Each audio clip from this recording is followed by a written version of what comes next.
All right, folks, let's get started. I'm Lieutenant Mike Villegas. I'm the Public Information Officer for the Palm Springs Police Department. We will have 4 speakers today from the FBI, from the Palm Springs Police Department, Palm Springs Fire Department, and our City Council members. So first, we're going to start off with Assistant Director Akil Davis. He's from the FBI in Los Angeles. Hey, we're on. There's Good afternoon. As Mike just said, my name is Akil Davis. I'm the Assistant Director in charge of the FBI's Los Angeles Field Office. This morning at approximately 11 a.m. local time, our police and fire partners responded to an explosion at the 1300 block of North Indian Canyon Drive in Palm Springs, just behind us, a couple hundred feet.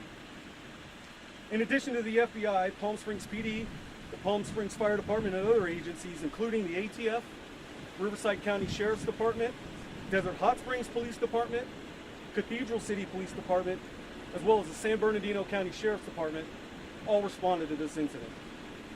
The FBI, which has an office nearby, responded with approximately 6 agents initially. Currently, 1 person who was near the vehicle is deceased, but at least 4 people are injured.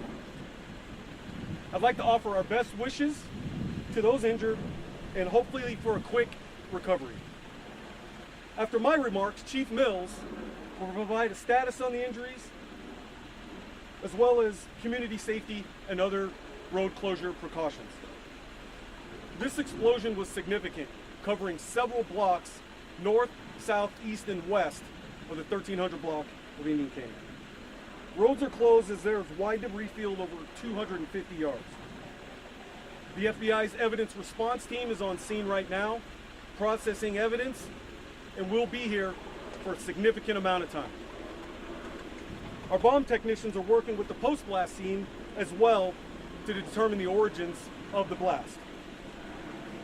We are working to confirm the identity of the deceased, and we will provide that to you as soon as we can, but we are keeping that close hold in order to protect the integrity of the investigation. Make no mistake, this is an intentional act of terrorism. The FBI is investigating it as such. Our Joint Terrorism Task Force is here, working in lockstep with the Palm Springs Police Department, the ATF, and a whole host of agencies that I've already mentioned. If anyone has information regarding this incident, I urge them to call 1-800-CALL-FBI for any tips that might assist us in our investigation. Now I'd like to turn it over to Palm Springs Police Chief Andy Mills. Can you state your name again, please, and your title really quick? Yes, Akil Davis, Assistant Director in Charge, FBI Los Angeles. Thank you. Thank you.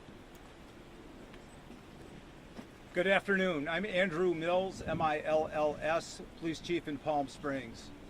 And with me today is our Mayor Pro Tem, Naomi Soto, this side, as well as council members David Reddy, Jeffrey Bernstein, and Grace Garner, and our City Manager, Scott Stiles.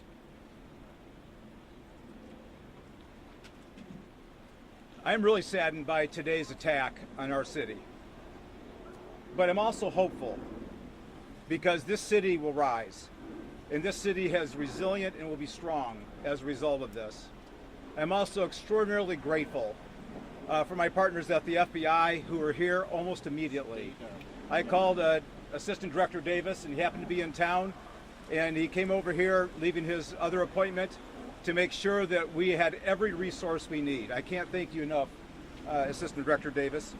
I'm also grateful for every other agency in the region here. Desert Hot Springs, Cathedral City, and the Sheriff's Office all sent officers immediately to help us, and as well as the Fire Department, who was on scene shortly after the blast.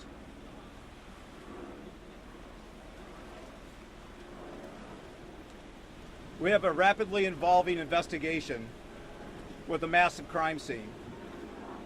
Our first priority was to ensure the safety of our community. and we were very concerned about secondary devices, and so we spent a lot of time and effort working with the Bureau as well as the Sheriff's Office, clearing the entire neighborhood, making sure that there was nothing that could harm our citizens any further. But now the real labor starts. With the FBI's field evidence response team as well as our detectives, this is going to take a great deal of time for us to process this scene. And I need to communicate two things with our community. One, please be patient. There are blocks of debris, and it'll take a meticulous effort to make sure that we get every piece of evidence so we understand very thoroughly what happened, and so people are going to need to be patient with us. And the second thing is if they find pieces of evidence in their yards or in their homes or in their side of their homes, please leave it there where it is. Give us a call, the non-emergency number, and we will do what we can to come and get it as quickly as possible. I also want to make sure that our community understands this is an isolated incident. I am confident that the community is not at risk any longer. So we will continue to process our investigation. We are moving as rapidly as possible at multiple locations, and we are doing everything we can to make sure that we understand the why as well as what happened. Finally, for me, terrorism came knocking on the door of Palm Springs. We survived. And I can tell you that this city will rise and be more effective as a beacon of hope than before. Now I'm going to turn it over to Fire Chief Paul Alvarado.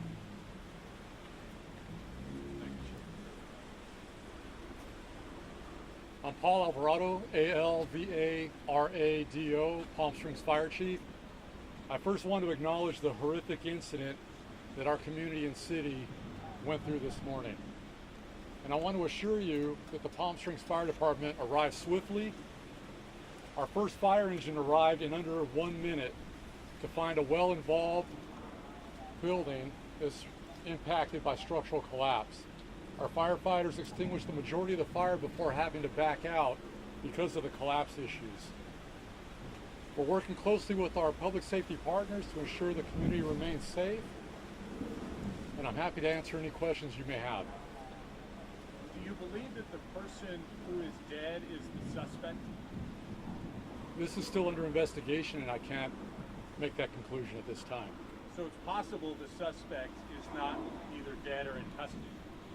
I'll let our law enforcement partners speak more to that, but I cannot comment on that. Captain, do you speak in Spanish? Hey folks, let's wait till the end of this press conference where we get some questions. We got two more speakers, and then we'll get to some questions. I'd like to turn it over to Mayor Pro Tem Naomi Soto. Good afternoon. My name is Naomi Soto. I'm the Mayor Pro Tem here in the city of Palm Springs. This morning is a terrible tragedy. We have one person killed, several others who have been hurt, and our heart goes out to everyone who has been impacted and their families. I want to acknowledge that the building that was damaged is a fertility clinic, and this is a place of hope. This is a building that people go to start or expand their families. We acknowledge their pain and concern across the community. For the ARC patients and staff, this is a building where hope lives, and we are confident it will continue afterward, as their meaningful work must continue. I also want to thank our first responders who ran towards the scene immediately and without delay. They responded and ran towards an unknown danger. Thank you to our brave fire department and our police department, and thank you to Police Chief Andrew Mills and Fire Chief Paul Alvarado for their leadership today during this tragedy. And I also want to thank out to all the different offices who have reached out to offer their support and resources, including Governor Gavin Newsom, Senator Alex Padilla, Congressman Ken Calvert, Senator Rosalie Ochoa-Bo, Assemblyman Greg Wallace, and all of our staff across so many departments who have stepped up today, including our council members and our city manager, Scott Stiles. It's been a hard day. There are several more hard days of work, but as the police chief mentioned, we need our community's patience as we move forward these next few days. Thank you. Okay, we're going to open it to just a few questions. Sir? Can you verify again, the person who died, is that believed to be an innocent victim? or is it the suspect? And if it is an innocent victim, what do we know about the person who did this? Are they remote? Are they maybe incinerated in the car? Understood. It's a very good question, and I'm sure you guys will want those answers, and we will provide them for you as soon as we can. At this moment, this is what I'm willing to say regarding that. This is an ongoing investigation. We are not prepared to comment on that at this moment. We're not prepared to provide any additional comments on the relationship between the decedent and our person of interest. Why would you be certain that there is no threat to the public then right now or risk? We have an ongoing investigation, and further comments will compromise that investigation. Was the clinic targeted? We believe so, yes. And you mentioned terrorism. Is this domestic terrorism? I'm going to say this again. This was an intentional act of terrorism. As our investigation will unfold, we will determine if it's an international terrorism or domestic terrorism. No matter which one, the Joint Terrorism Task Force is the lead on this, and we will find that out. As for the explosives, do you believe that this was some type of explosive that was made maybe at home, or is this something that was sophisticated, the operation? What can you say about that? I can't say much about that right now because it's ongoing. And based on your experience, what is the amount of explosives that can fit in a car? I'm sorry, sir. Can you ask that again? Based on your experience, what would be the amount of explosives that you can fit in a car to create this much damage blocks around? Let me be clear. This was probably one of the largest bombing investigations that we've had in Southern California. It's on scale of the Aliso Viejo bombing in Orange County. Tori King, News Channel 3. Is there a second location in 29 Palms off Adobe Road? We've heard there's a police presence out there. Is that connected to this potential bombing? I'm not prepared to provide those comments at this time. A witness found a tripod with a camera as if it were being live streamed. Have you heard this? Is that something you're investigating? I have, and yes, it is something we're investigating. Mark, Sir, you at had this a point- question, Mark? No, she asked it. Sir, at this point in the investigation, had the clinic received any threats prior to this incident? Not that we're tracking. So is there or is there not a suspect you're looking for? We have a person of interest in this investigation. We are not actively out searching for a suspect. Is Does that answer your question? Is that person of Can you interest explain in the custody? difference? All right, No folks, comment. We're going to conclude the press conference. We plan to do something later. Okay, as we get more information, we'll be able to release more information. So right now, that's all we have right now with our press conference. We're concluding it. Thank you. Thank you. Thank you. I will reach out to our media outlets and let you guys know when the next press conference. Do you have anybody in Spanish? The mayor, do you speak Spanish? Do you think they'll be here? We can try to answer your questions. I think there's like 3 of us. We're only going to answer clarifying